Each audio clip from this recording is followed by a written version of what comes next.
Welcome to MyTaskAnalysis. This spreadsheet can be used for tests or exams. So when you're using this spreadsheet, the first thing to do is actually to insert the name of the task. So for example, it could be Unit 3 and 4 NEEP exam. Then you would actually insert your name. And then you would actually go through and insert how many questions there are. The way this spreadsheet is set up is that in order for it to recognise a multiple choice question, you need to insert capital MC in front of the question. When it's just a normal type question, it would actually just be 1A, for example, 1B, etc., etc. But again, if it's a multiple choice question, it would be MC20, MC, say, 21. You then go through and insert what the answers are for the questions, for the multiple choice, and also what the total for each question is here in this place there. What it actually means is that when you're actually coming to mark your students' work, you don't actually need to mark the multiple choice because the spreadsheet will auto-mark that for you. All you need to do is insert what the student actually chose as their answer.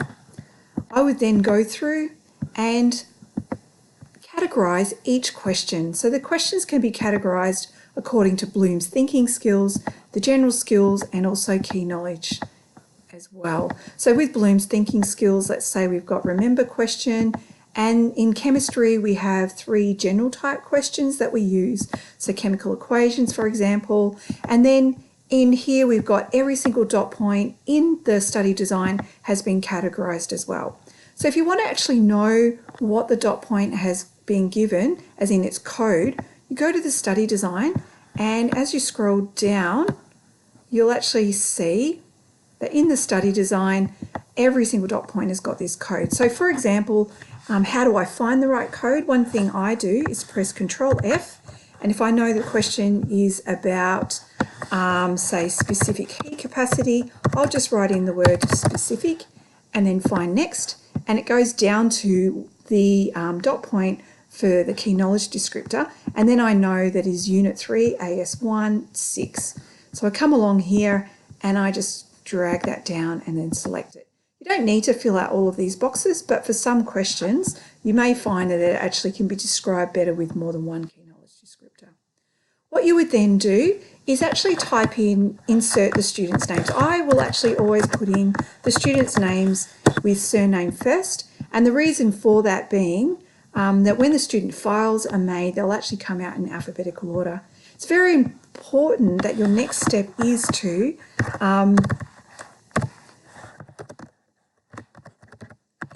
actually populate all of the spreadsheets with the student name. So you press that button, populate student, and you'll actually see down here that student 2 is going to rename with the student's name. And what that will do is whatever the scores are for the student, it will be associated with the correct spreadsheet. So now if we go into John Smith, you'll see that I've already written in a comment.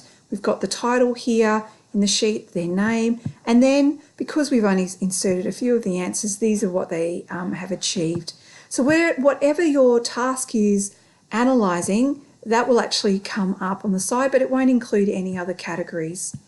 So for example, even though we have 3 categories for general skills and we have all the Blooms, because there are only questions on remember and written answer questions, these are the only ones that come up.